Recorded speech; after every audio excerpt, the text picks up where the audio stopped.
Yo, it's Cootie Mayo. Again, just want to remind you, if you haven't seen part 1, to go and watch part 1, you know, because it deals with the same, so you can be informed on this part 2 now, this next video. But if you don't want to do that, enjoy it anyways. So yeah, you know, just a little recap from the previous video, part 1. Well, as Christopher Columbus says, it was the Lord who put into my mind. I could feel his hand upon me. The fact that it would be possible to sail from here to the Indies. Okay? The Book of Prophecies. Columbus. Alright, check that book out. You know about that from the last video, so I mean, we know he knew where he was going and why he was going, and we know who helped him achieve that. You know, if we remember from the first video, the Papal bull, right? The dumb Diversas 1452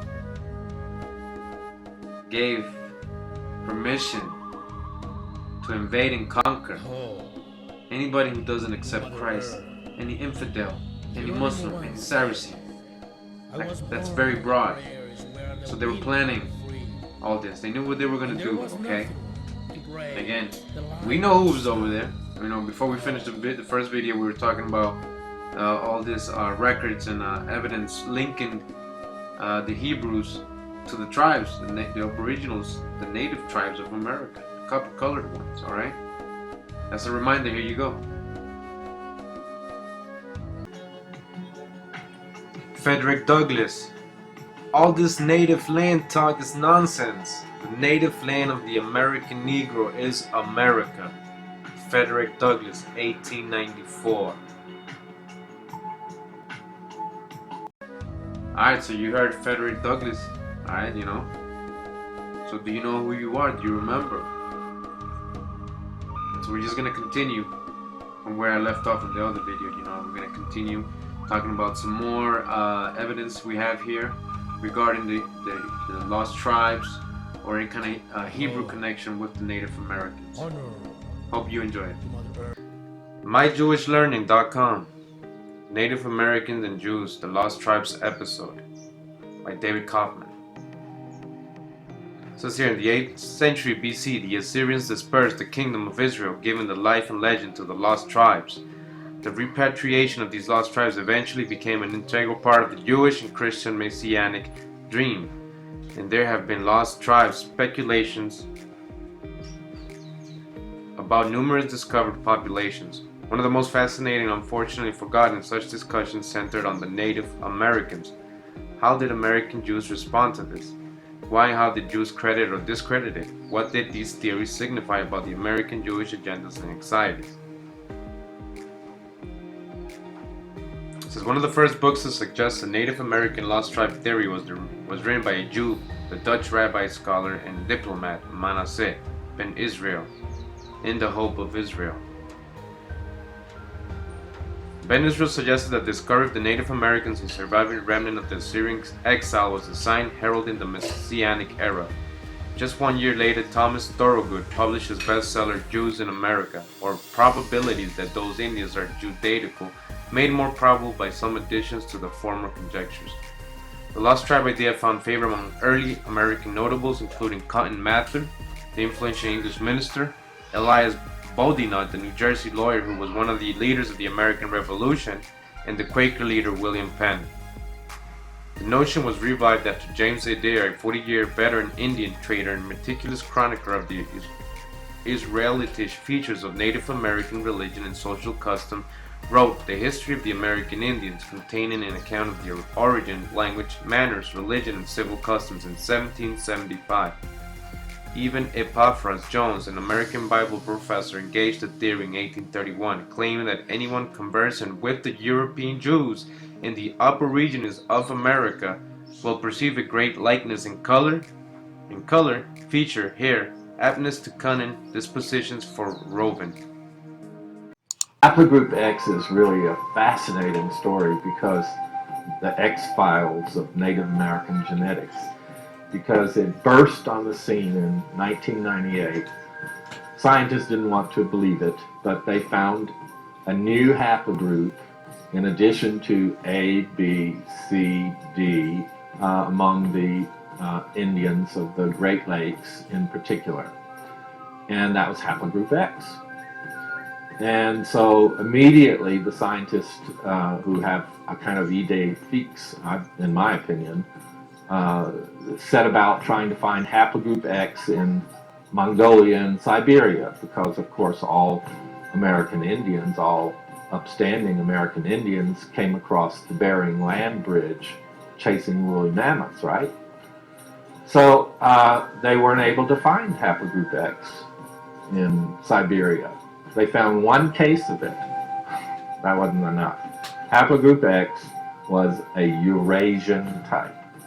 So then they started talking about, oh, well, maybe they got here by jumping across the ice in a circumpolar fashion. Okay. Well, it kind of rested there for a while. As it turned, and last year, finally, the mystery of haplogroup X was revealed in a very important study by a team under Dr. Schluss, and he determined without any doubt that the origin of haplogroup X was the hills of Galilee. It was that clear. That's because where you have the greatest concentration and the greatest diversity, that's the origin. There's no controversy among DNA experts about the Middle Eastern origin of haplogroup X. The only question really is, when did it arrive in the Americas? Most projections about ancient human history, prehistory really, are based on a mathematical and statistical model called phylogenetics. What we find in the journals is that it is commonly thought among DNA experts that there was an outmigration of haplogroup X from the Middle East about 40,000 years ago. That's a pure projection. It's a mathematical progression going back to there based on how mitochondrial DNA mutates. Is it true? Who knows? But what most people don't realize is that among these same experts in these same journals, there is controversy about the dating. So, I think these are projections. The controversy is between those who assume a theory that man branched from chimps 5 to 6 million years ago versus those who are using newer actual findings from DNA pedigree studies. The theoretical dating gives much longer time frames, but the actual data shows a 20-fold reduction and would place the Middle Eastern outmigration of haplogroup X about 2,000 years ago, plus or minus. So it says, Missouri Cherokee tribes proclaim Jewish heritage. 2003. The Northern Cherokee Nation of the Old Louisiana Territory has recently shocked the world by claiming their ancient oral legends tell of a Cherokee migration made to America from the area known as Masada. Masada is an ancient fortification. Masada is an ancient fortification in the southern district of Israel, situated on top of an isolated rock plateau akin to a mesa.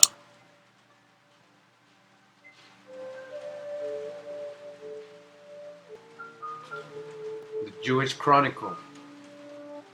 Big Chief Rabbi, why Cherokees could be Jewish. If one American geneticist is correct, the list of groups known to make up the 12 tribes of Israel may need urgent updating. According to Donald Yates, there is compelling evidence that within the Cherokee Nation of American Indians, mothers and other matrilineal forebears bear bona fide Middle East Jewish genetic markers. So Donald Yates, right, he studied the DNA of 67 Cherokee test subjects and distributed them into haplogroups, genetic populations with a common ancestor. He chose to focus on the matrilineal descent in order to filter out the later, colonial era admixture. The Cherokee came into contact mostly with colonizers from Spain and England during the 16th and 17th centuries. Mr. Yates found that almost 1/4 of the 67 were haplogroup T, a group not usually found among Native Americans and which is more common to the Middle East, specifically Iran and Iraq. Some of the traditions that they have similar with Hebrews. So it says they serve the weekly Sabbath. This Sabbath is the seventh day, as the Cherokee observe, and many Seminole the same day which Jews observe. When they go to war, they always carry their sacred ark with them. They rejoice at the appearance of the new moon. They observe the year of Jubilee. They use the word Hallelujah in their religious gatherings. James Adair, throughout his book, notes a set-apart name used by these American Indians as Yohiwa. Joshua Priest, in his book American Antiquities, bears out that this was the Choctaw and Florida Indians. To this day, the Cherokee called the creator Jowa, which does resemble Awa, which would be short form of Beltrami called the Iowa River, the Yahowa River, Yahweh, based on the assumption that the tetragrammaton is the imperfective of Hebrew verb Hawa. Earlier form of Heya was in the sense the one who is existent. So you see that? Are you hearing that, right? Yahweh, right? Hawa. Hawa. Let's go back. What does it say there?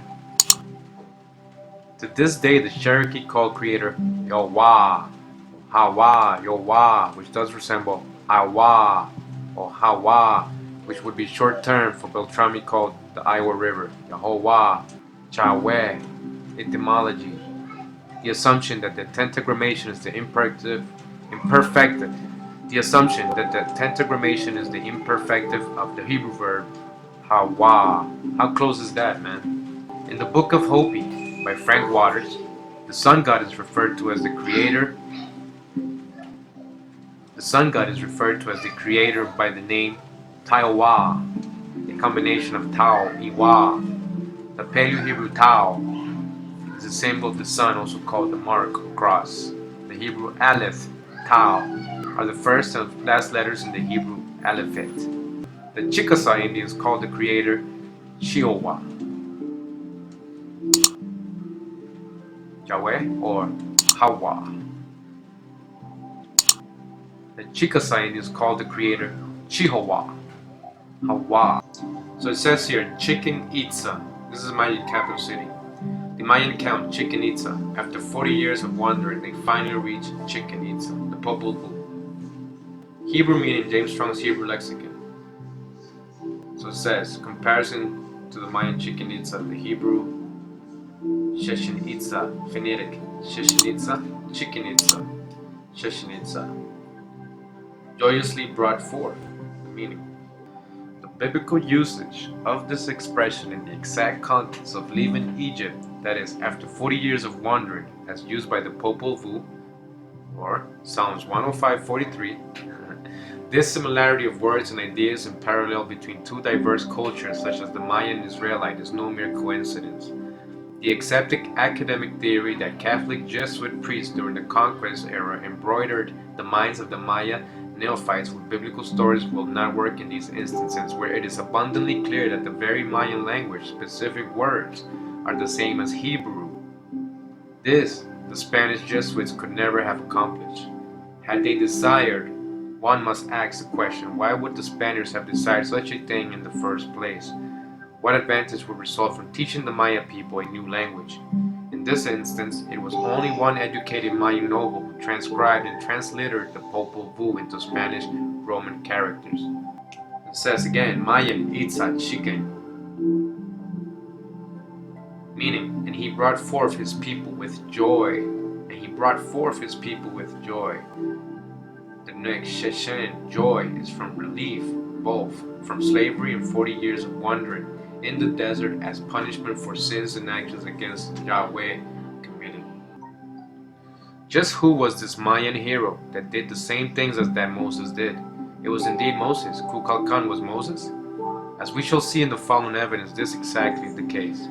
The Mayan account of the leader's name, Kukulkan, place names Chakamputun, Bolompel Utzitz, Chichen Itza, In this same region, at a place called Chakamputun, there lived a space of 250 years a tribe called the Itza. The tribe came from the land of Bolompes Ubids in a Katun 8 of the Maya short count, any 20-year period. A group of Maya-speaking people began moving slowly northeastward across the peninsula. Part of these, at least, were the Itza, and the leader named Kukulkan, having been living in what is now southwestern Campeche for some 2.5 centuries. After 40 years of wandering, they finally reached Chichen Itza, where they established their capital, the Popol Vuh. Page 67. It says Genesis 21:12 states that Abraham's descendants shall be called by the name of Isaac. Isaac. Amos uses three names for the one group. Verse 9 uses Isaac, Israel, and Jerusalem. Verse 16 has Israel and the house of Isaac. Kukulkan, a Mayan god, a legend of myth, aka Quetzalcoatl. Kukulkan parted the sea and then led the people 40 years in the wilderness. Hebrew meaning Kukuk, lawgiver, law, highest. Khan, priest, yup. Khan, priest. Comparison to Mayan Kukulkan, Phonetic Kukuk el Khan, law-given high priest. That's what Kukulkan means. Moses was a high priest. The biblical equivalent of Kukulkan clearly is Moses. There can be no other conclusion. Was Moses a high priest? Yes, he spoke face to face with Yahweh, Aaron. Moses' brother was high priest, subordinate to Moses. Under Yahweh's direction, helped Moses brought forth the Israelites out of Egypt after 400 years of slavery. First northwestward across the Soup Sea on foot into Sinai Peninsula, then generally eastward into the wilderness, Paran and Midian. For 39 years of wandering, in the 40th year Israel crossed the Jordan River, westward into their portion of the promised land of Canaan. As soon as the Israelites crossed the Soup Sea, they were actually within the borders of the greater promised land as defined in Genesis. Staff, parting the sea. The Annals of the Caciques, translated from the Cacique Maya by Adrian Recinos and Delia Goetz, titled The Lords of Totonicapán. Okay? This book, it's almost like the Popol Vuh of the Maya. This is for the Quiche Nation. The Annals of the Caciques, also known by alternate Spanish as the Annals of Memoria of Teopan Atitlan. This is a manuscript written in Caciquel by Francisco Hernandez Araña in 1571 and completed by his grandson Francisco Rojas in 1604. The manuscript describes the legends of the Caciquel nation and historical mythological components. It is considered an important historical document on post-classic Maya civilization in highlands of Guatemala. So it's very important. The Título de Totonicapán, for the title of the Totonicapán. The introductory section of the Título includes large parts of the Teología Hindorum, written in Dominican Friar Domingo de Pico in the mid-16th century. In the 1953 translation by Delia Goetz, she says, the said manuscript consists of 31 quarto pages, but translation of the first pages is omitted because they are on the creation of the world. Of Adam, the earthly paradise in which Eve was deceived not by a serpent but by Lucifer himself, as an angel of light. It deals with the posterity of Adam, following in every respect the same order as Genesis and the sacred books as far as the captivity in Babylonia. The manuscript assumes that three great Quiche nations with which it particularly deals are the descendants of the 10 tribes of the kingdom of Israel, who Shalmaneser reduced to perpetual captivity and who finding themselves on the border of Assyria resolved to immigrate. Did you just read that? Okay, so what is she saying? The manuscript assumes that the three Quiche nations with which Each particular deals are descendants of the 10 tribes of the kingdom of Israel.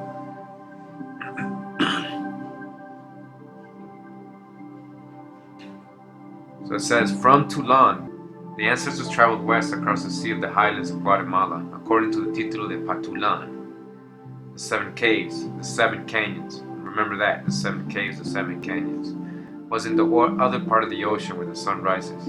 They were the descendants of Israel, of the same language and same customs. When they rose from Patulan, Pasiban, the leader of the 3 tribes was Balam Kitse. The great father Naxid gave them a present called Giron Gagal. When they arrived at the edge of the sea, Balam Kitse touched it with his staff, and at once a path opened, which closed up again, for thus the great God wished it to be done, because they were the sons of Abraham and Jacob. So opened up and closed up, just like when Moses opened the sea. In the Annals of the Caciques, as translated by Rosinos, it states that when we arrived at the gates of Toulon, we received a red stick, which was our staff. And because of that, we were given the name of the Caciques.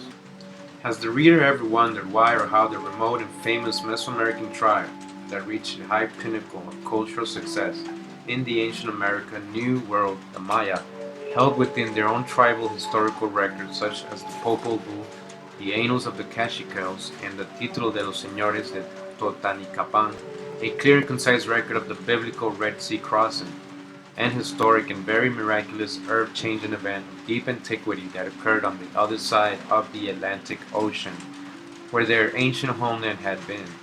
And it says, they plunged forward then and passed over the sand.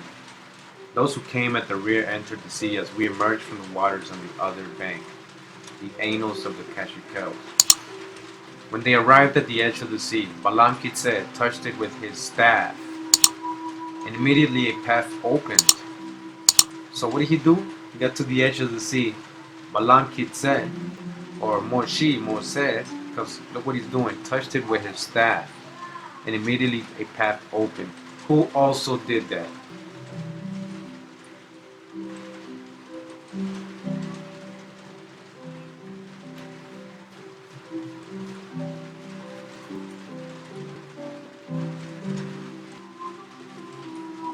Okay, so it says here, the staff rod used by Moses was by his side throughout important milestones in the narrative.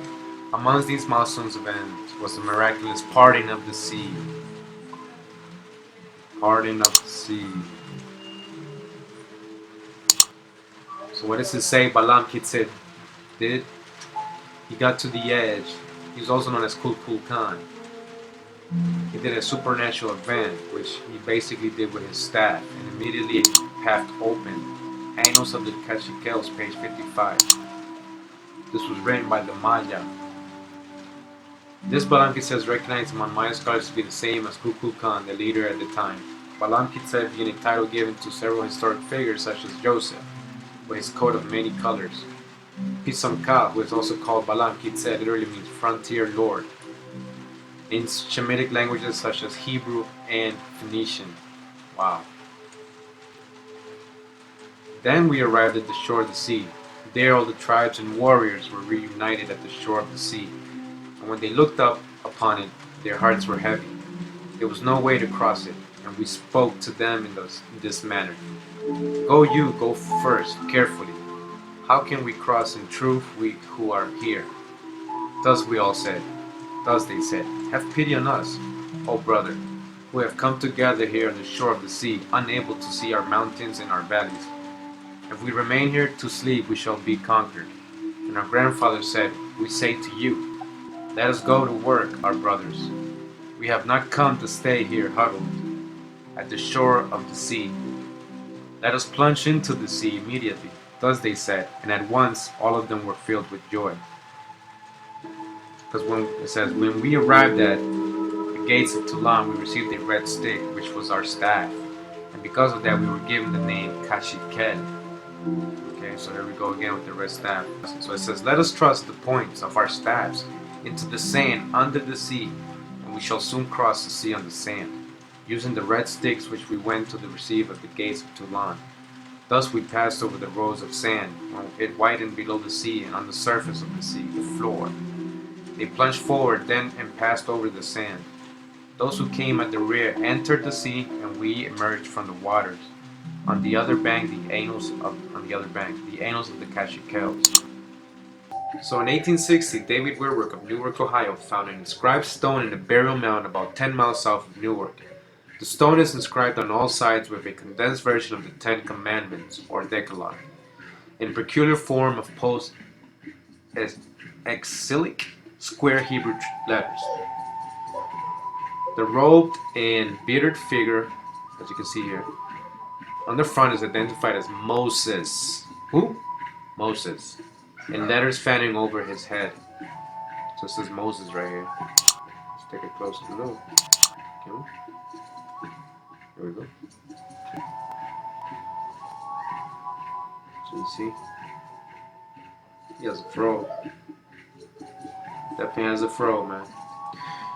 It says several months earlier, on June 1860, Warwick had found an additional stone also inscribed in Hebrew letters. This stone, showed above, is popularly known as the keystone. Okay, you see this? On all four sides it has inscriptions. So it says, Kiddosh, Kiddoshin, Holy of Holies. Melech Eretz, King of the Earth. Torah Yahweh, the law of God. Divor Yahweh, the word of God. Okay? You see what's over there? See what they're finding? The Decalogue stone and the Keystone, or Newark Holy Stones, as they are known, are on display in the Johnson Humrick House Museum in Roscoe Village, 300 White Woman Street, Coshocton, Ohio. Phone and everything is right here if you want to go see it. So here we are at the Johnson Humrick House Museum, alright? The Newark Holy Stones. Here we go again. A set of controversial stone artifacts discovered in the 1860s. So it says the name Decalogue stone comes from translation of the Hebrew letters that outline the religious and moral codes described in Exodus 20:17 and Deuteronomy 5:6-21, which refer to the Decalogue or Ten Commandments. This inscription begins on the front and top of an arch above the figure of a bearded man who is wearing a turban, robe, and appears to be holding a tablet. It runs down the left side, continues around all sides, and makes its way back to the front of the right side to where it began. This pattern indicates that the inscription was meant to be read repetitively. Right above the figure of the man is a separate inscription which translates to Moses. Also found nearby during the same excavation was a small stone bowl about the size of a teacup, which is also on display with the other artifacts. Okay? It says the story of the Aztec exodus to what is now Mexico City contains elements that are unmistakably like those of the Moses myth. For example, the Aztecs were enslaved for a number of years by an evil king. Then a prophet, Meshi, led them on their search for the promised land. Meshi is almost like the Hebrew Moshe. Here we go, corroborating evidence. Right? They give them other names. But right here, whose name was Meshi. The entire tribe took his name. The whole tribe was named Meshach. And so it says here, again, one of their leaders was named Meshi, or Meshi, from whom they acquired their own tribal name, Mexica, like what the Phoenicians spoke. They got it from Meshi. And it says here, in some sources, the migration god of the Mexica is said to have been Mesitli, or Meshi, who gave his name to the Mexica. Other sources claim that Meshi was their tribal leader, rather than a deity. But Huitziton or Huitzilo Pochli is the name given this original chief in other sources. So it's the same person as I've been trying to explain. So just like Josephus said about Mosaka, the ancient name for Cappadocia, Masaka comes from the Meshachs, which was named after their leader, Meshech or Meshi, right? So Meshi, right? So if you remember from the first video, what does the word Meshech mean? In Aramaic language that the Phoenicians generally spoke, Meshika, just like what the Aztecs were called, Meshika, the real word for Meshech means Messiah. So again, looking at this right here, the story of how they got out of Aztlan, the Aztecs, their story, they said that they were led by a person, right? They were named by this person, Mesitin, or the Mexicans, in honor of the priest and lord who guided them, whose name was Meshi. So listen up, once again, in Turkish, a similar word means Messi or Meshi. This is the same, people, etymology, study it. Moshe, look, Wikipedia means Moses. Moshe, Moshi, is the given name after the biblical figure Moses, according to the Torah. Okay? Meshech. The whole tribe was named Meshech. To draw out. Get out of there. Moshe. Moshi. The whole tribe took his name. We, as the Americas, know them as the Mexica. Is their Nahuatl name in Michoacan in Mexico. Moshe, Mochica in Peru. Heru. So mosquito in Nicaragua. The Mexica are known today as the rulers of the Aztec Empire. Mexica, they took his name. Moses, Moshi, they took his name. What is Moses famous for, right? What is he famous for? Not only the crossing of the parting of the sea, but also what is the other thing he's famous for, right? And that's the Ten Commandments, right? So, could Moses have really been here? You know, like the tribes actually have been here. You know, could everything have actually started out over here? That's where I want you to think. So, yeah, we know about the immigrations and all this stuff, but I'm gonna show you how old America is. The Americas, not just North America, Central and South. So, can we find other evidence of Moses here, right? Or other that might link him? So Moses is famous for the Ten Commandments, right? It says Los Lunas decalogue stone, as you can see right here. It's a large boulder on the side of the hidden mountain near Los Lunas, New Mexico, about 35 miles, 56 kilometers south of Albuquerque, that bears a very regular inscription carved into a flat panel. The stone is also known as Los Lunas Mystery Stone or the Commandment Rock. The inscription is interpreted to be an abridged version of the Decalogue or Ten Commandments in a form of Paleo-Hebrew, a letter group representing tetragrammation Yahweh or Hawa. Makes 3 appearances. The stone is controversial in that some claim the inscription is pre-Columbian and therefore proof of early Semitic contact with the Americas. Ten Commandments in America. Moshe, the Aztlan migration down the Promised Land with Meshi. So it says the inscription on this stone is very unique for several reasons. First, it is written in an ancient Hebrew script. Second, it is located near the small town of Los Lunas in the state of New Mexico, USA. Third, the inscription is of the Ten Commandments. The Los Lunas inscription is an abridged version of the Decalogue or Ten Commandments carved into a flat, large boulder resting on the side of a hidden mountain near Los Lunas, New Mexico, about 35 miles off of Albuquerque. The language is Hebrew, and the script is of the Old Hebrew alphabet with a few Greek letters mixed in. Old Hebrew alphabet. You hear that? With few Greek letters mixed in. 1982, C. Klein, he wrote about it. Then Deal, another dude, said 1984. Also Stonebreaker, 1982.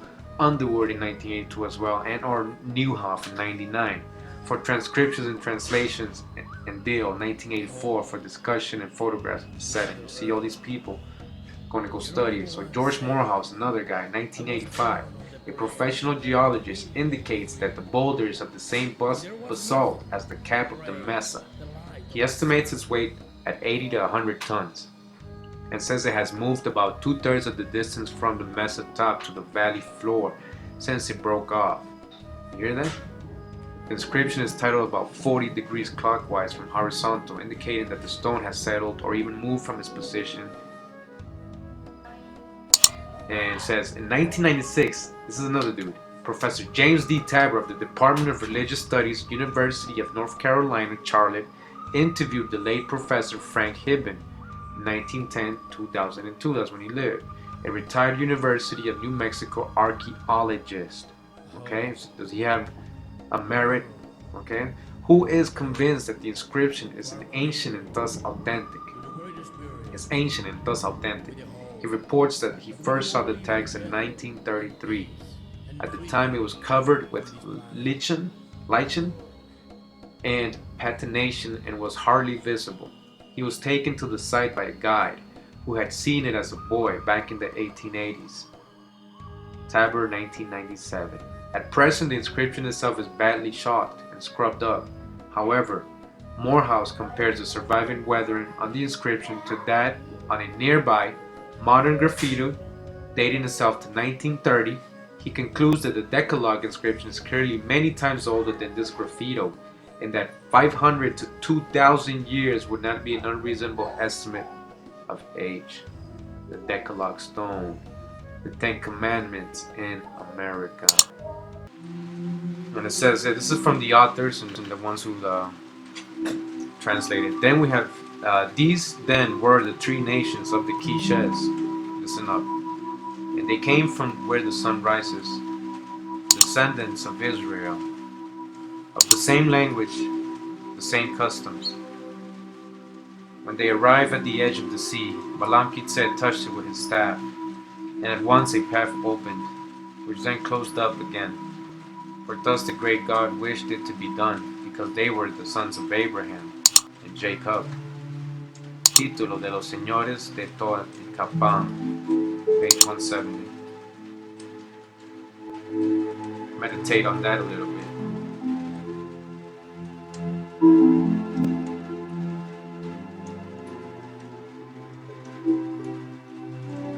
So who are these people that were here, these copper-colored races that were here in America? So who are these tribes that were here? The Maya and the Aztecs. They're saying they're descendants of Israel. So what do we have to do here? We have to change the whole way of thinking here. Okay, what have you been taught? Who was over here? Who was over here? This is an emblem of America. Indigenous American in full color. Copper-colored people. America. This is a real emblem from 1790. Look at yourself. You think you come from Africa? You gotta know who you are. And then it's not just that. We're starting to see, we're starting to get biblical here. We're starting to get biblical here. Okay? So yeah, so we got the so you see who the Aztecs were and the Mayas, right? So I'm gonna continue talking about the Aztecs just real quick, just because it's one of their main stories, how they got there. It also coincides with what the Maya Quiche records say, how they were brought to the Promised Land with a leader, a priest leader, Meshi, Moshe, Kukulkan. They all come down to be with this one person, right? They knew that they were coming from Aztlan. Aztlan used to be was mostly northern Mexico and the southwestern United States. So Utah,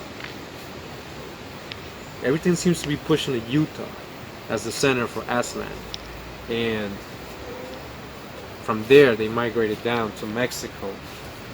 So they have to pass all that stuff. The Aztec. The Aztec. See what an Aztec, a Mexica from Mexico looks like?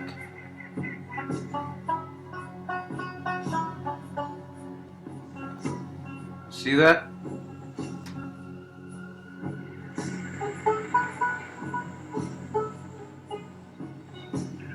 Aztec couple, members of a once great Mexican tribe. These are Aztec creations, ceramics, stoneworks, pottery, as you can see.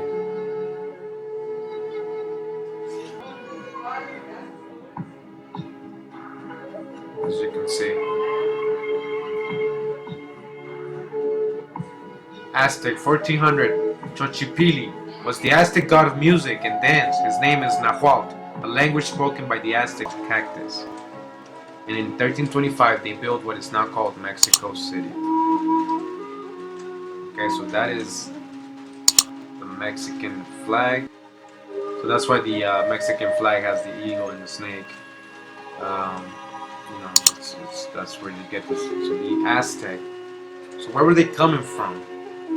The Aztec. They say they were coming from Aztlan, the lost city of Aztlan, legendary homeland of the Aztecs. Is Aztlan the ancient homeland of the great Aztec civilization, or is it just a mythical land described in legend? The Aztec people of Mexico created one of the greatest empires of the ancient Americas. While much is known about their empire, located where today's Mexico City can be found, less is known about the very start of the Aztec culture. Many consider the missing island of Aztlan to be the ancient homeland where the Aztec people began to form a civilization prior to their migration to the Valley of Mexico. Some believe it as a mythical land, similar to Atlantis or Camelot, which will live on through legend but will never be found in physical existence. Others believe it to be a true physical location that will someday be identified. Searches for the land of Aztlan have spawned western Mexico all the way to the deserts of Utah. Aztlan. It came from Aztlan, right? The legendary ancestral home of the Aztec people. Azteca is the Nahuatl word for people from Aztlan. The place Aztlan is mentioned in several ethno-historical sources dating from the colonial period, and each of them giving different lists of different tribal groups who participated in the migration from Aztlan to central Mexico. But the Mexica, the Mexiques, the Mexiques, right? They kept his name. Who went on to found Mexico, Tenochtitlan, are mentioned in all of the accounts.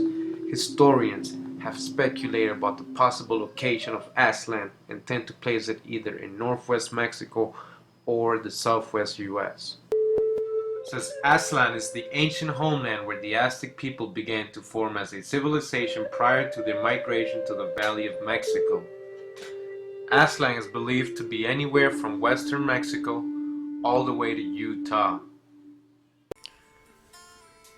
Bits of history suggest Utah's location of the mythic Aztlan. This is from Salt Lake Tribune, November 17th, 2002, Tim Sullivan. It says, University of Utah professor Armando Sano holds a replica of an official map of the Treaty of Guadalupe Hidalgo from 1847 that identifies Utah as the homeland of the Aztecs. The Aztecs left the mythic Aztlan, which some scholars say is present-day Utah, to build a civilization in the Valley of Mexico. Salt Lake City Tribune. Some don't believe Aztlan was true, like Atlantis or the Garden of Eden, says Roger Blomquist, a doctoral student at the University of Nebraska at Lincoln. But I'm convinced it's in Utah. The evidence is very compelling. It's building a mosaic that supports that thesis, just like I'm saying. There's a lot of accounts of people writing stuff. So in 1768, it was a map drawn by a Spaniard in Paris that sent Roberto Rodriguez running towards Aztlan. As a Mexican-American, Rodriguez long had pondered the historical location of Aztlan, the mythic homeland of the Aztecs. 6 years ago, he and his wife, Patricia Gonzalez, found tantalizing directions in Don Joseph Antonio Alzate Ramirez map of North America, where present-day Utah would be, and next to a large body of water called Laguna de Teguyo. are the words from these desert contours. The Mexican Indians were said to have left to found their empire. And this is continuing with Rodrigo's story. So it says here, Aztlan led them to gather oral histories on migration from Native Americans throughout the Southwest. Migration, again. Believing that the Laguna de Teguyo, there you go again, that lake, Laguna de Teguyo, had to be the Great Salt Lake. And that's in Salt Lake City, right? In Utah, right? The San Antonio couple also traveled to Antelope Island 4 years ago. So they're saying how they went up there, Rodrigo and his wife, to go look after they found this map to go see how the place looked. It says there Rodriguez asked a state park ranger how many caves the island had. The ranger's reply was of course 7. And they're saying of course 7 because the mythical Aztlan, remember, had 7 caves. So he's being sarcastic with Rodriguez. And I'm continuing. It says Blumke is a doctoral candidate in American frontier history whose dissertations explores Aztec origins in Utah, focuses on the Uinta Mountains. He believes the Aztecs, who would have heard ancestral stories, advised 17th century Spanish prospectors to look for gold in the northeastern Utah. All right, so we just read how this guy Roberto Rodriguez, right, this Mexican guy, how he was able to find an old map. It's called the Don Joseph Alcetate map of North America.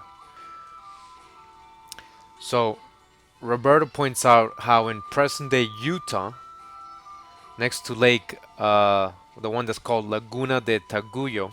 So I'm gonna go ahead and zoom in to the part where Roberto's talking about where he found these words.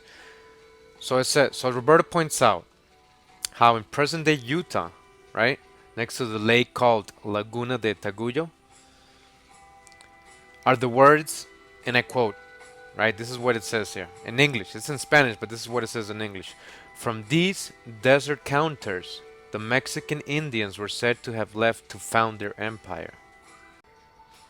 All right, so you see, this ain't no myth. I mean, they're recording these things. I'm gonna show you another map right now, doing the same thing. Look at this. All right, so this is the other map I'm talking about. It's called the Disternals map, 1847, published by J. Disternal, 102 Broadway, New York.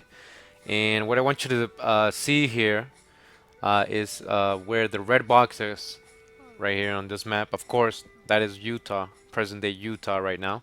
I'm gonna go ahead and zoom into that part right there that we have highlighted right here. And this is the part right here, zoomed in. And see where the arrow is pointing at? The words say Antigua Residencia de los Aztecas. That's Spanish. It's translated in English to ancient residence of the Aztecs. So once again, we got another map saying the same exact thing. Almost 100 years later. It's about 80 something years later. You can do the math if you like.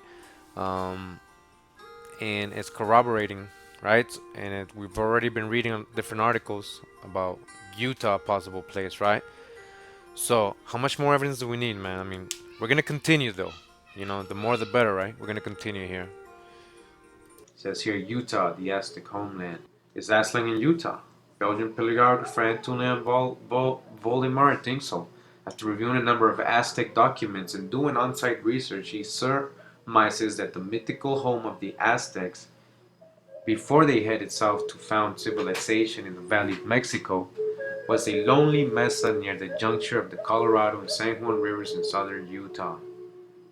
After 3 years of study investigations, relocated in May 1991, Aztlan, land of the Herons, ancient homeland of the Azteca Mexica, must be situated in the region of Lake Powell, Colorado River, and San Juan River, Utah.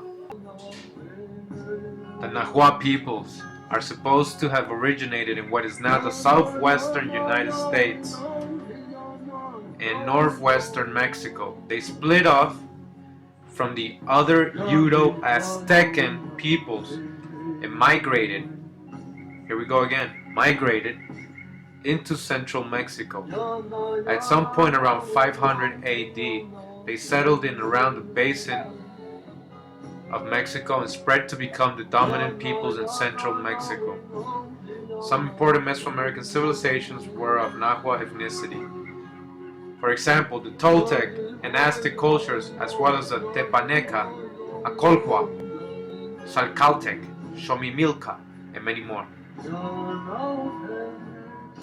So we got this migration going on, right? What's a lot of things are pointing to Utah, up there. Let's take a look at Utah, right? Let's learn a little bit more about Utah. So again, we got the Utah, which derives from the people of the mountains, right? And the Utah language. According to other sources, Utah derived from the Apache name Yudah, which means tall. It was also Utah. Okay, so Utah tribe. You see that? Utah people are Native Americans of Utah tribe culture. So they spoke Utah language.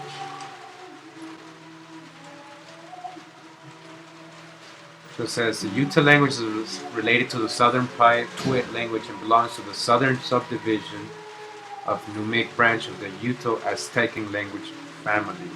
So the original homeland of the Utah Aztecan language is generally considered to have existed several thousand years ago along the borders between the United States and Mexico. Tribes that speak Utah Aztecan languages include the Aztec in Central and South Mexico, the Hopi and the Pima. The Utah Aztecan languages is a Native American language family consisting of 30 languages. Utah Aztecan languages are found almost entirely in the western United States of Mexico. The name of the language family was created to show that it includes both the Utah language of Utah and the Aztecan languages of Mexico. So what are we linking up here?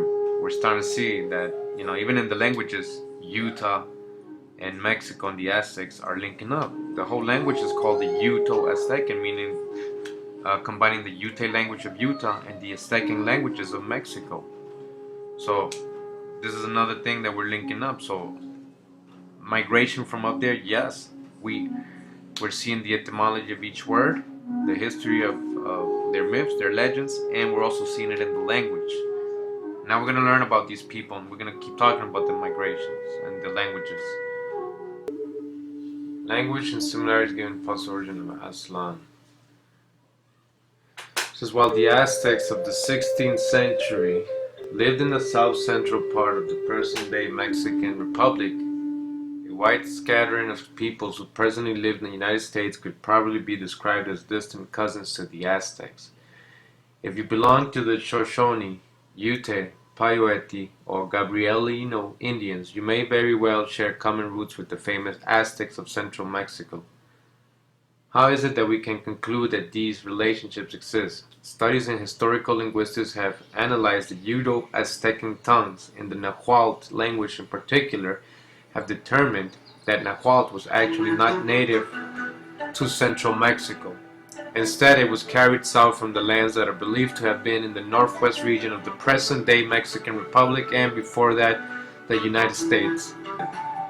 The north to south movement of the Aztlan groups is supported by research in historical linguistics, writes the anthropologist Professor Michael Smith of the University of New York in the Aztecs. The Nahuatl language, classified in Nahuan groups of the Uto-Aztecan family of languages, is unrelated to most Mesoamerican native languages. As a matter of fact, Nahuatl was a relatively recent intrusion into central Mexico. On the other hand, if one observes the locations of the indigenous people who spoke the Uto-Aztecan languages, all of their lands lay to the northwest of the Valley of Mexico. The northern Uto-Aztecans occupied a large section of the American Southwest. Among them were the Hopi and Zuni Indians of New Mexico and Gabrielino Indians of the Los Angeles Basin. It is important to note, however, that the Aztlan migrations were not one simple movement of a single group of people. Instead, Professor Smith has noted when all of these native histories are compared, no fewer than 17 ethnic groups are listed among the original tribes migrating from Aztlan and Chicomostoc. It is believed that the migration southward probably took place over several generations, led by priests. Key word right there, led by priest, Moshe. Continues Professor Smith, the migrants stopped periodically to build houses and temples, like the pueblos. right, of the Anasazi and all those Tehopi, to gather, cultivate food, and to carry out rituals. The migration groups included many Nahuatl-speaking peoples who became associated with the Aztec Empire: the Colhua, Tepaneca, Culhua, Xochimilca, Tahuica, Mastlacinca, and the Tlaxcalans, all of whom settled in the Valley of Mexico or adjacent valleys that are now in the surrounding states of Morelos, Tlaxcala, and Puebla. So what includes the youth from Utah, the Utah language, and the Aztecan language? And I'm just telling you that Aztlan's up there. The Aztecs are telling us that they come from Aztlan, and they tell them that they had to leave Aztlan and they go to their promised land with a leader, prophet, a Meshi, a Moshe. I don't know if you see what I'm trying to tell you. You see all these tribes that speak Uto Aztecan, that a lot of them disappeared. They were always migrating, building settlements here and there. So again, we go back to the famous Aztec historian Fray Diego Duran and how he explains, and well, let's read it. So it says, the Aztec. These people, like others who populated the country, departed from 7 caves in a land called Aztlan. They were also called the Mesitin or the Mexicans, in honor of the priest and lord who guided them, whose name was Messi. So it says the entire tribe took this name, just as the Romans took theirs from Romulus, the founder of Rome. The Aztecs now have another name which they acquired after they took possession of this land. So that was the Mexica, what they're talking about. So again, if we're gonna be linking, you know, the Aztlan myth and the Aztecs migrating to their promised land in Mexico with Moses, as we've been seeing, as we've been from the first video until this video, is there evidence of migrations in this part of the world during this time from different peoples, different tribes? Is that recorded? Well, who was living there in those times? I don't know if you guys ever heard of the Pueblo or the ancestral Puebloans. Well, their story is all about migrating, you know, and settling here and there. But well, a lot of historians find it a mystery that they just up and left. They try to give reasons why they possibly did it, famine, droughts, all that stuff, but it's a mystery to them. And we know why. It's because they were on the move. They were on the move. Now we know why. We're gonna link this up. I mean, I hope you guys are following along. And so here goes him mentioning about the migration. It says, according to the traditions left by their priests in certain painted manuscripts, there were long delays in the migration, and on these stops they inhabited many lands, fertile places, abundant in water and forest. Fertile places, so they chilled during the migration. Remember what Eber means: to migrate, immigrant, to separate, to cross over, to draw out, right? We're starting to mix all this together, so check this out. Okay, we're talking about migration, right? So anywhere in here, right? They went all the way down here to Mexico. They were coming from Aztlan. So let's say they were really coming from Aztlan. Let's say they were coming from Yudah. You see why I'm saying that. You see why I'm saying that. They would have to come like down, you know, this way and stuff. I mean, there's so many migration routes here. If you would see these Pueblo people, which they all disappeared, the Anasazi. And it says here, perched on a lonesome bluff above the dusty San Pedro River, about 30 miles east of Tucson, the ancient stone ruin archaeologists called the Davis Ranch site doesn't seem to fit in. Staring back from the opposite bank, the tumbled walls of reef ruin are just as surprising. Some 700 years ago, as part of a vast migration, a people called the Anasazi, driven by God knows what, wandered from the north to form settlements like these, stamping the land with their own unique style. The ancient ones, thought to be the ancestors of the modern Pueblo Indians, inhabited Four Corners country of southern Yudah, southwestern Colorado, and northwestern New Mexico. Where these people lived, they had like 5-story buildings and stuff. They had real pueblos, like real towns, real hoods, real neighborhoods. But you know, it was all temporary. Like they were on the move. I mean, their whole thing is, I mean, based on that, immigrating. It's called Mesa Verde National Park, southwestern Colorado. This is another one you can see.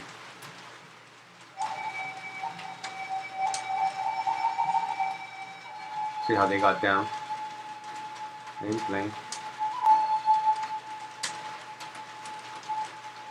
This we have here. Saucy.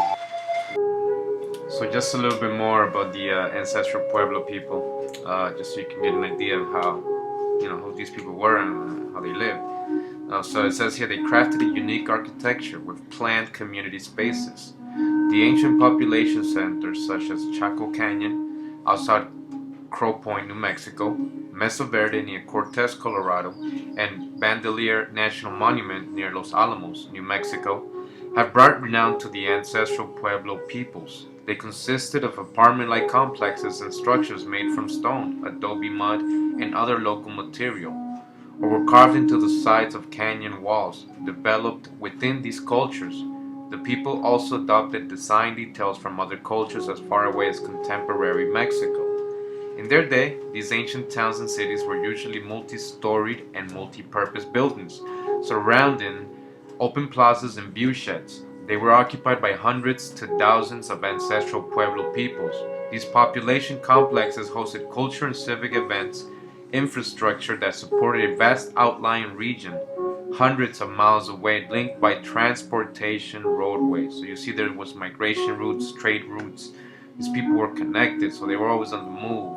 All right, they dealt with each other.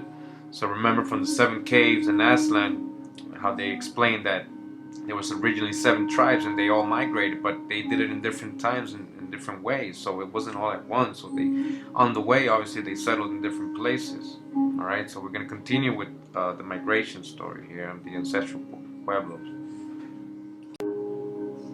And it says here from Wikipedia, the Pueblo Third Period was from 1150 to AD to 1350 AD. Was the third period, also called the Great Pueblo Period, when ancestral Puebloans lived in large cliff dwellings, multi-storied pueblo or cliff-side tallest house communities. By the end of the period, though, the ancient people of the Four Corners region migrated south into larger, centralized pueblos in central and southern Arizona and New Mexico. So they kept it moving, alright, constantly. And it says here, the Great Migration. By the 1300s, ancient Pueblo peoples from the Four Corners region abandoned their settlements. The migration was likely as the result of prolonged drought from AD 1276 to 1299, which would have caused considerable hardship, such as starvation, raids from neighboring starving people, and dramatic reduction in the Pueblo population. During and after the drought, there was a mass exodus south to central and southern Arizona and New Mexico. Did you hear that? Mass exodus. There are other theories about why people were abandoned in the northern Pueblo regions. Soil nutrients may have become depleted due to many years of farming, or there may have been wars with other regional tribes. So Wikipedia doesn't know. These are all assumptions. We know they were on the move. They were looking for the promised land, being led by their priest. Different tribes at different times, but they were all from Aztlan or Tulan, as the Maya called it. Okay, so we're going to keep reading. And it says here, the mysterious migration. Early Puebloans abandoned their pueblos. The remains of the Puebloan culture, the history of the indigenous people of the Southwest contain significant mysteries. One of them, the widespread withdrawal of the Puebloan people from the large established pueblos from 1150 to 1450, is still being researched. In the last century, archaeologists in the southwestern United States and northern Mexico have discovered considerable evidence of this mysterious migration.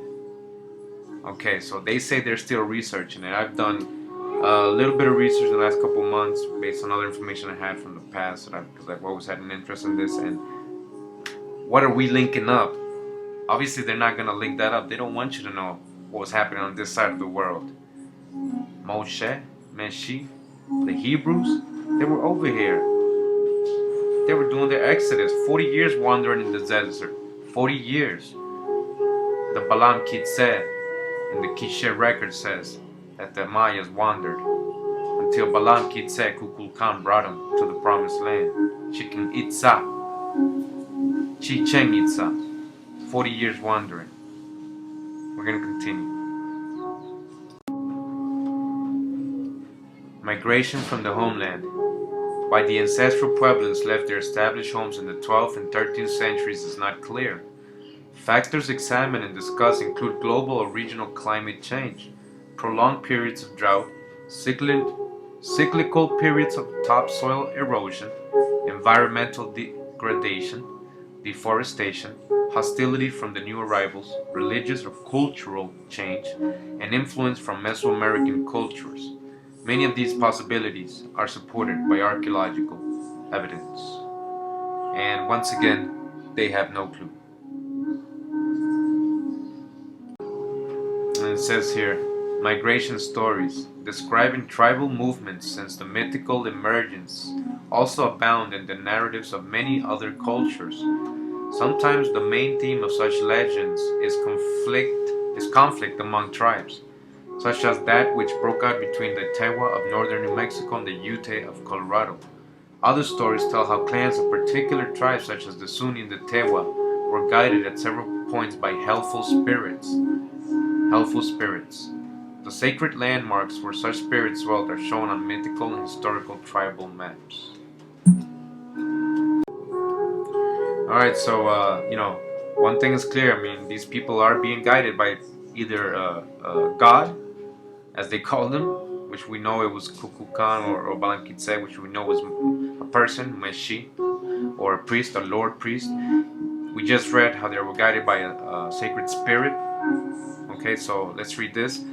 The Puebloans' wanderings. By the mid-1400s, the Puebloans had given up their cultural cohesion, the product of thousands of years of cultural evolution, and they had relinquished their traditional lands, the homes of generations of their ancestors.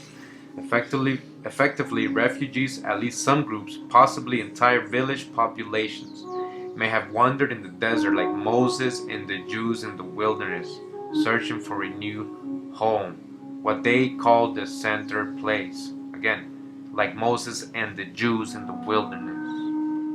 Stephen H. Lexon said in his article Flight of the Anasazi in Archaeology magazine, September-October 2001, that traditions suggest that the migrations were long and convoluted.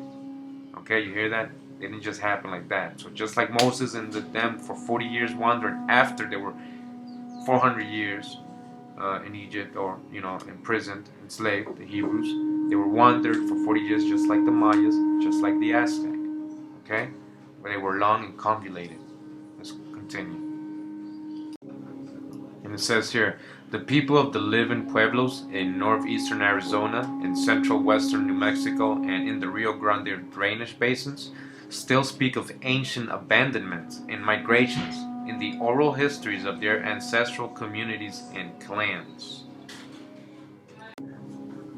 Alright, so they always saying they don't know what happened. They're always suggesting droughts and famine and all that stuff. So let's read this article right here to finish up. The drought, no drought, right? For years, archaeologists thought that the Puebloans moved from their ancestral homelands across the deserts of the southwestern U.S.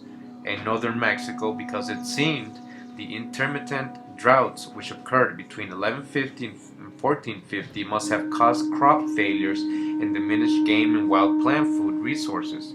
Investigators can determine the very years when droughts have occurred by examining the annual growth rings within the trunks of certain tree species, such as the ponderosa pines. A wide growth ring points to relatively high rainfall for the year, a narrow ring to a lower rainfall. Now listen to this part. After additional research, however, archaeologists realized that comparable droughts occurred just as the Puebloans began making the transitional leap from pit houses to multi-story surface structures. They also saw that the Anasazi established the great house pueblos of Chaco Canyon during the heart of the period of drought. Then in 1990, a graduate student, Carla Van West, demonstrated that the Mesa Verdin Anasazi could have raised enough corn to support the population in spite of the droughts. So it says here, in quotes, "Nobody's talking about great droughts anymore," archaeologist Linda Cordell told New York Times reporter George Johnson back in 1996. Since then, archaeologists have been searching for other explanations. Okay, so you see, they were just making shit up. And we know why they were migrating, why these people were abandoning their houses and stuff like that, their communities, their towns. They were never planning to stay there for long. They've been on the move since they came out of Toulon or Aztlan. Okay? And they were going down to Mexico, central Mexico. They wandered for 40 years. Again, the story. Alright, so again, if we remember the story about the Aztecs and Mexica, how they got here, and the story behind the flag of Mexico, right? So here we go again. In the early 1300s, so the story goes, the wandering tribe of Mexica people were looking for a home. Persecuted and cast out from other nations, they believed that their god, Huitzilopochtli, or as we know, we read it was really Moses or Kukulkan, Moshe, Meshi, the same one, would show them a sign to guide them to their new settlement. The Mexica people, who would become part of the mighty Aztec Empire, believed that they would see an eagle perched on a prickly pear cactus, and that's where they would build their new city. And they called it the Promised Land, just like the Jews called the Promised Land, just like the Jews were led by a priest in Moses, you know, with the staff. So was Balaam Kitse led the Quiche nation, you know, through the ocean, through a river, through opening of water with his staff. And so we've been able to see all these migration stories, right, in the same area. So there is a history there of migration, people migrating, a large amount of people migrating for long periods. And they do talk about 40 years also, and you know, in the Cachicals, the annals of the Cachicals, right, and the Mayas. So there is written, recorded history here. Everything has a meaning. All this history, the flag, everything has a meaning, comes from something. These are not stories that somebody just made up, okay?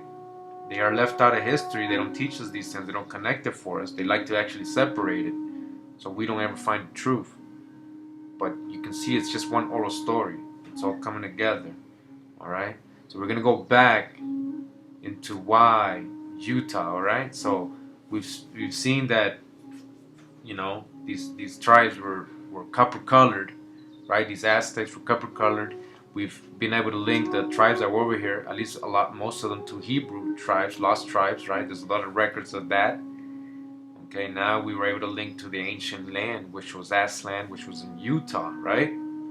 Now we're going to continue with Utah, and the name Utah, and that region, just to finish off here, all right? Yudah, Utah, okay? Yudah.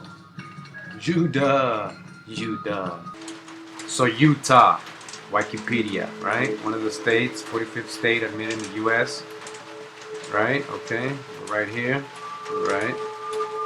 It says etymology. The name Utah is derived from the name of the Ute tribe. It means people of the mountains in the Ute language. According to other sources, Utah is derived from the Apache name Yudah. From the Apache name Yudah.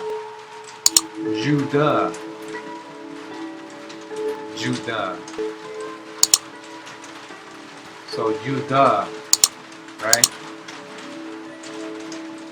What do we get? Utah. This ain't no play. To see how this works out. So I went to online etymology and I put Yudah. Okay, because in Hebrew, how do you say Judah? in Hebrew. And it says, the biblical Judah in Hebrew, Jehudah. Jehudah is the original name of the tribe of Yudah, which is traditionally symbolized by a lion in the Genesis patriarch. There is no J's in Hebrew, just Y's. So when I went to online and I put Judah, what do I get here? I get Utah. Utah. From Spanish, Utah. Name of the indigenous Utah Aztec king. What? Aztec. Where did I tell you the Aztecs were coming from? Utah. People of the Great Basin. Perhaps from Western Apache. Yudah. Judah. High. In reference to living in the mountains. Yudah. Tribe of Judah. Jehudah. The original name of the tribe of Judah. Judah. Utah. Utah. Utah. Aztlan. Where are the Aztecs coming from? Aztlan. So we're able to see a huge significance here with this region in the United States, Utah, especially when it regards to the migration of the Aztecs and the Mayas and all the Pueblo people where they originated from, right? And also we saw that the etymology resembles a lot Judah, right? We've been investigating the Hebrew tribes as being the copper-colored tribes that the Europeans found when they came. You know, because that's what they found, copper-colored tribes over here, and we linked it to Hebrews. Now we have some more stuff here. Look at the name Utah and how the Aztlan described coming from there by their priest with their priest Meshi, which coincides and sounds very much like Moshe, and we've read all the stories and how it corroborates with the same story in the Old Testament, as well as the Quiche's records and the Aztec stories as well. So just look at the word Judah, right?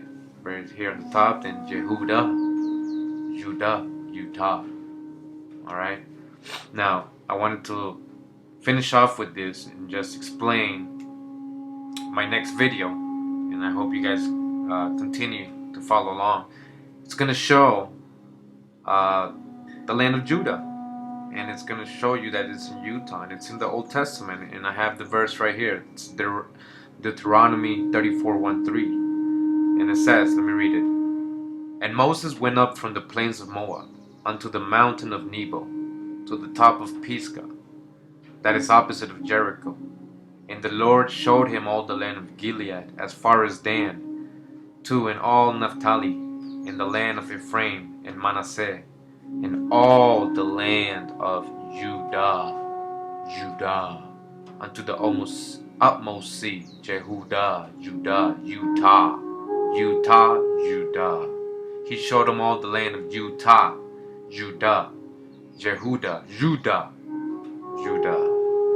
Alright, so I'm going to show you all these places in Utah. Mount Nebo, Mount Pisgah. I'm going to show you Jericho. I'm going to show you Gilead. I'm going to show you Dan. I'm going to show you Naphtali. I'm going to show you Ephraim, Menasseh. I'm going to show you this in Utah right now. In existing. Alright? So I hope you watch the next video. It's going to be a good one. Hey, hawa. So, hope you enjoyed the video. Got a lot of good videos coming up. I just wanted to show, this was a lot of information. You know, this was a lot of information to take in, but I want you guys to go research it. I want you to know who you are. We gotta take our land back. We gotta get things right. It's been too many years. We gotta do it for our kids, for our future, for our existence, for the earth. Allah, the Creator, He has us here for a reason, so let's do it. Spread the knowledge, each one teach one. There's a time for everything. I know you've heard about that, so the time is now, right? The time is now. And, you know, I don't care if you subscribe, I don't care if you hit like. I just care that you watch them and you try to gain something from it. Hopefully something good, some wisdom, some knowledge. If not, I hope it was entertaining for you. If you see it as fiction. Deep down, you're going to feel it eventually. So, this is all about energy and vibration, right? It's all about energy and vibration, right? Just like my first videos, right orientation. It's all about vibration, right? So you got to fill yourself with this vibration, this truth, this knowledge that's coming out, this frequency. How are you living every day? How are you living every day? Are you filling with hate? Are you hating everybody? Are you walking around all negative? Are you attracting that to your life? Negativity? You gotta be positive. You gotta create your reality. We create hell. It's not beneath us. Alright? Think about that. You gotta be happy inside. You wanna help people? Help yourself first before you can help others. You need to have an inner revolution. An inner revolution. That's what means reawakening. That's blessings and tune in. Cootie Mail tell you, man. So Cootie Mail tell you. Keep it steady, yo. Alright? Firm. Be conscious. Be righteous. Be wise. Care for the needy. Stand up for injustice. Okay? We're all connected.